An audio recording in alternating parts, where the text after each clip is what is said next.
Então, Kardec, nesse caso ele ainda era Denizar, né? Ele foi em 1854, ele ouviu falar nas tais de mesas girantes. Era uma mesa, todo mundo se reunia, os médiums lá, que não se chamavam médios, né? Mas se chamavam videntes ou qualquer outro nome que eles quisessem ter. E eles botavam as mãos sobre a mesa, invocavam espíritos e daqui a pouco a mesa começava a tremer, subia, descia, andava para um lado, andava para o outro.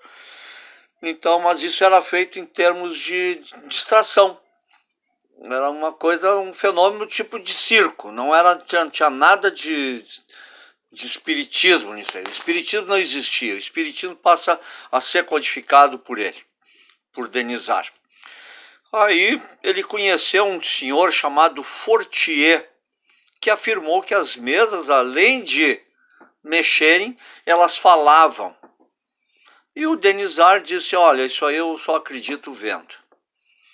Ele era um homem de ciências, ele era um homem de ensino, ele não poderia, aquilo era contra a lógica dele, então ele tinha que ver para crer.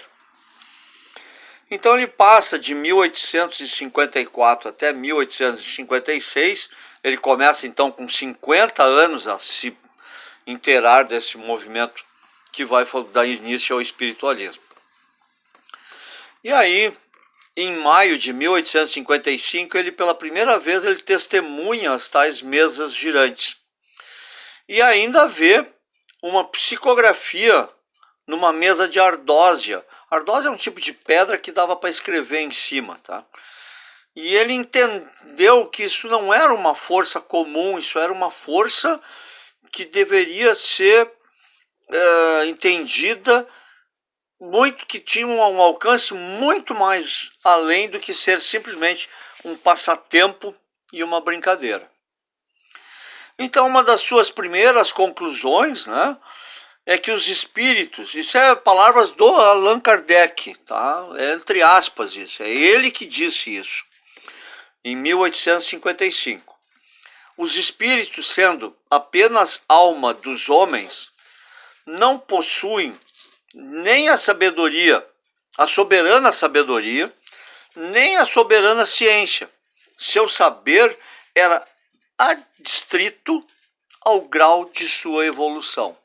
Ou seja, ele já de saída já entendeu que um espírito só poderia transmitir aquilo que ele conhecia. E as opiniões dos espíritos era de valor de uma opinião pessoal. Então, aquela opinião que ele estava dando era a opinião pessoal do espírito. Ele já entendeu isso já nos primeiros tempos que ele começa a trabalhar com isso. Ele era membro da Academia de Ciência. E a Academia de Ciência já vinha estudando essa parte, tá? E passa para o Rival 50 cadernos com diferentes tipos de comunicação para que ele, dentro da sua ótica de educador, tabulasse isso e coordenasse, fizesse algum volume literário que tivesse nexo. Ele começa a trabalhar com esses livros.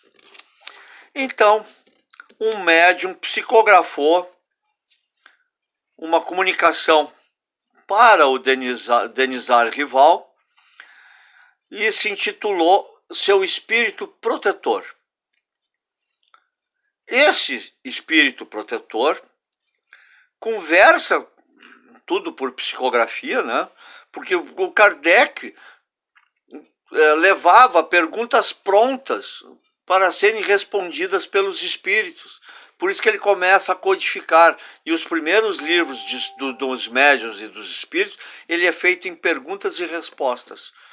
Ele fazia a pergunta, os espíritos davam a resposta e ele codificava isso. Esse espírito protetor afirma que conheceu o Denizar numa outra encarnação. Então, o Denizar Rival esteve encarnado na mesma época que o espírito protetor que se apresentava para ele e afirmou que havia sido essa encarnação na época dos druidas. E o espírito protetor disse que lá na época dos druidas, o Denizar chamava-se Allan Kardec. E ele assume, então, o pseudônimo de Allan Kardec a partir da comunicação do espírito protetor a ele. E o espírito protetor promete ajudar na confecção dessa